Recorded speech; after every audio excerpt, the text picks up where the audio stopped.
ఒంగోలులో టీడీపీ నేత వీరయ్య చౌదరి హత్య కేసులో దోషులంతా పచ్చగూండాలేనని ఆరోపించారు వైఎస్ఆర్సీపీ అధికార ప్రతినిధి జూపుడి ప్రభాకర్. హత్య చేసింది టీడీపీ వారేనని పోలీసుల విచారణలో తేలిందన్నారు. కానీ ఈ కేసును వైఎస్ఆర్సీపీకి చుట్టేందుకు చంద్రబాబు సహా కూటమి నేతలు ప్రయత్నించారని మండిపడ్డారు. చివరికి మర్డర్ చేసింది సొంత పార్టీ వారేనని తేలడంతో ఇప్పుడు కేసు క్లోజ్ చేసేందుకు ప్రయత్నిస్తున్నారన్నారు జూపుడి ప్రభాకర్.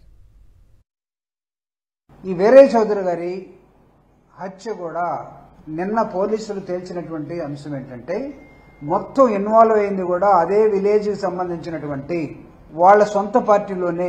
ఒక విధంగా చెప్పాలంటే సొంత గ్రామము, సొంత బంధువులు వీళ్ళందరూ చేసి మర్డర్ చేసి వీరయ్య చౌదరి గారిని ఒక గ్యాంగ్ని ఎంగేజ్ చేసుకొని చిన్నపిల్లలు వాళ్ళు కూడా వాళ్ళ ఫోటోలన్నీ తీరా చూస్తే చంద్రబాబు నాయుడు గారితో వాళ్ళ ఫోటోలు. ఆశ్చర్యం, ఒక చిన్నపిల్లవాడు this is the photo murder కేసులో ఉన్నాడు.